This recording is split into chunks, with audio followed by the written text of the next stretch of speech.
What? Not going anywhere at the minute. I'm not going detained. Yeah. Why are they getting detailed?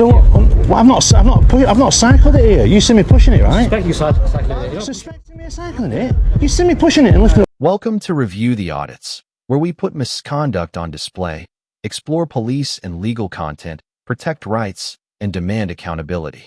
This episode is brought to us by Reggie Photo. Be sure to check the link below, subscribe to his channel, and give him the credit he deserves.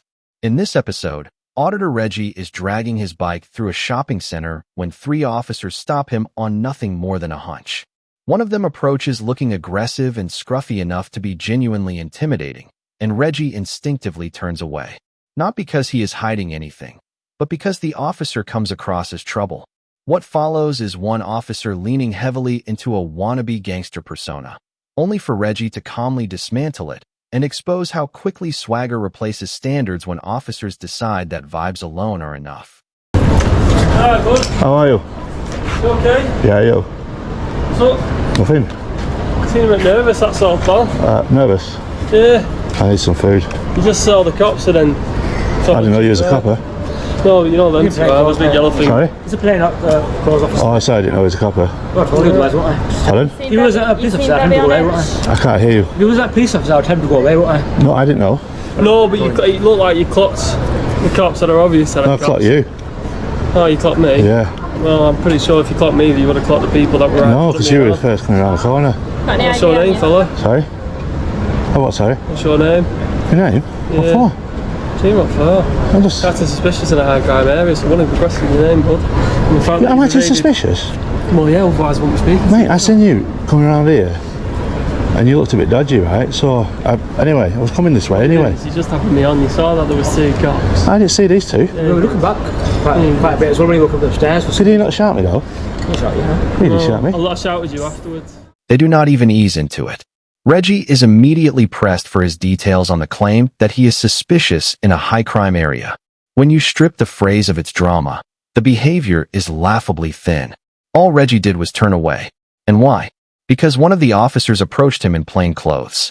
Tattoos on display, a scruffy beard, and no clear projection of authority. The kind of appearance that would make any ordinary person instinctively create distance. That reaction is not evasive. It is instinctive. What is perverse is how the officers then flip it. Their colleagues' intimidating presence becomes the very reason Reggie is treated as suspicious. Instead of recognizing how they are being perceived, they weaponize that perception to justify the stop. So it's a U-turn. You go up them stairs, you kept looking back, and it's not safe to look back when you're going up them stairs with the bike in your hand. Well, don't worry about my safety, my friend. But can you cycle here? It's actually a offence to cycle. Colleagues asking for details. What have done nasty with you? Is there an offence to cycle? Is there a can you cycle here? No. No, right, I'll walk it. Let's see it. Choose your name, mate. What? Not going anywhere at the minute. I'm not going detained. Yeah. Why are they getting detailed? I've not cycled it here. You see me pushing it, right? Suspect you cycling it. Suspecting me of cycling it? You see me pushing it and lifting it up the stairs. Relax a little bit. Whoa, he just said he suspects me of riding it. You're going to ride at some point, let's be honest. Yes, but I've just asked you, can you cycle here? And you said no. Unless he's some sort of order and he's just trying to get out. You just said I'm detained. Am I free to go? No, you need to. What section am I detaining? Section 50. First, they acknowledge that Reggie dragged the bike up the stairs, then immediately pivot to, "I suspect you of riding it." That is followed by an even worse admission. You're going to ride it at some point.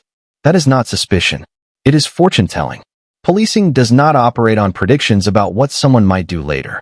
You do not detain people for hypothetical future behavior.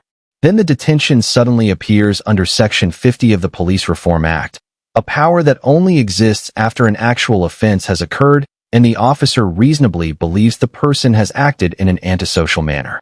That is the catch they cannot escape. No offense, no Section 50. You cannot block someone's exit and then manufacture grounds to demand their name simply because you do not like them disengaging. And what do you suspect me of doing? Antisocial behaviour? That's correct. Right, so you're going to abuse this because I'm not giving you my name. You'll have to arrest me. Why are you an auditor? So what you've done is you've seen cops and then you want attention. She's just detained me. Stand about. So what is it then?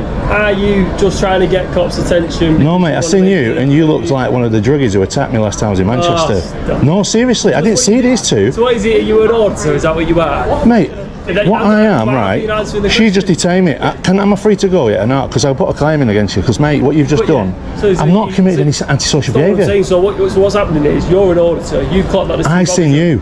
Oh my God! Shut up. Let me explain. Don't talk to me like that, my friend. I can talk to you how I like. Well, how about me talk to you? How are you like? What's your calling number, sir? 818288. So anyway, so what's happening here is you've seen two cops. I seen you. I didn't see these two. I can make a YouTube video out of this. He come around the corner first. Am I right?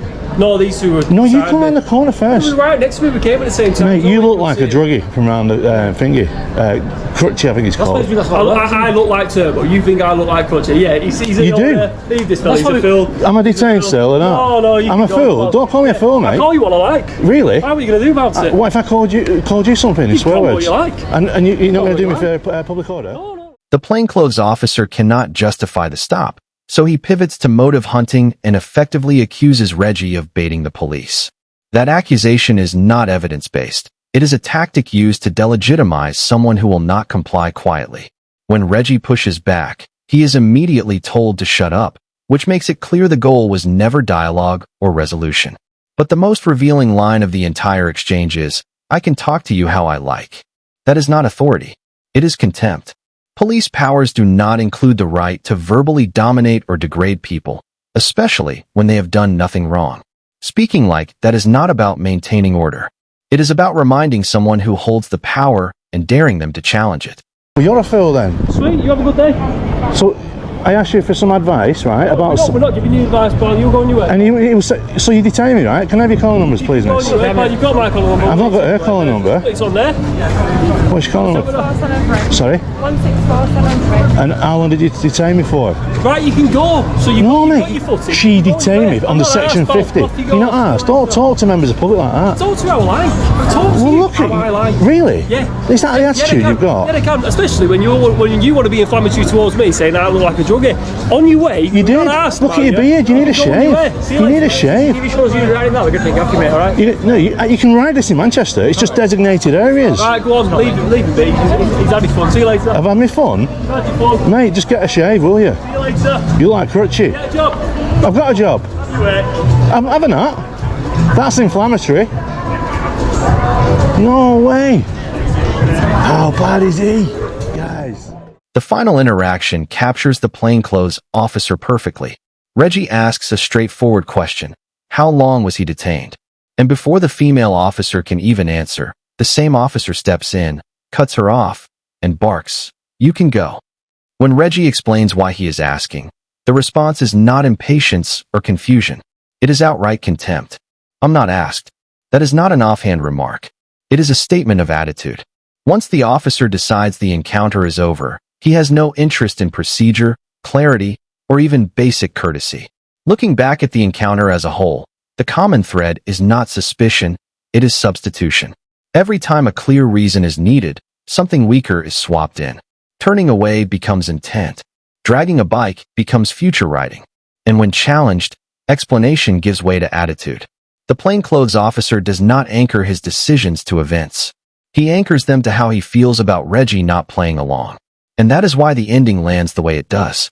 The officer does not care how long Reggie was detained, because in his mind the stop does not need to make sense once it is over.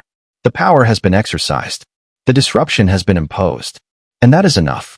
When policing reaches a point where officers feel no obligation to explain, justify, or even properly close an interaction, the danger is not just that innocent people get stopped. It is that the people stopping them no longer believe they owe anyone an answer at all. That's it for today's video. If you enjoyed this episode, don't forget to like, comment, and subscribe. It really helps me continue my independent coverage. Also, don't forget to check out Reggie. His channel is linked in the description. Show him some love. Thanks for watching. This was Review the Audits, and I'll see you in the next one.